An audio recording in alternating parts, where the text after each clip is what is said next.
Assalamu alaikum ƴan uwa, barkanmu da haka da dama.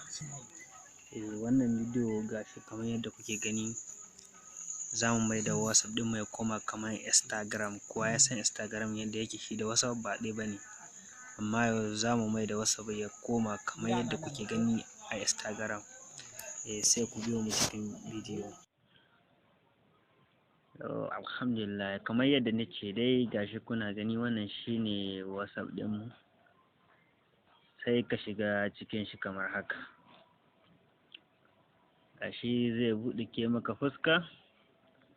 Idan ya buɗe maka wannan huri, sai ka shiga wannan huri ga nan mai ɗigo guda uku ga sunan kuna gani a gefen daura. Sai ka taɓe su, sai su baka wannan huri ga nan kun gani legin setting. Gashi za ka shiga na farkon nan, kuna gani ai. Wala in ga wannan zaɓukan ga sunan da yabba kasuwa, sai ka lisaho daga na sama ka taho 1, 2, 3, 4. Gashi nan home screen ɗin nan, shi za ka shiga. Subhanallah. Wala Ta zo. sai ka shiga wannan zaɓin farko ga nan aidar ɗin nan. Idan ka shiga nan ga zaɓuɓɓuka su ma ga sunan ka gani dai, kowane abu aikin da yake, amma za mu yi abin da kawo mu.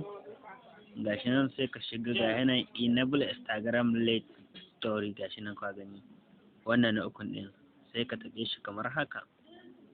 Wala yanzu in ya so sai mu koma baya ku ga yadda lamari ya kasance.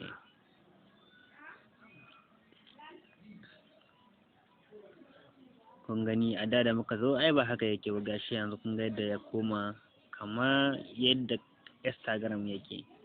To dan Allah ai muna subscribe din wannan channel, muna tare da ku. Insha Allah za mu yi bidiyo na gaba, za mu yi bayanin kamar yadda za a ɗora wannan hoton. Bidiyo na gaba insha Allah. Bisalam.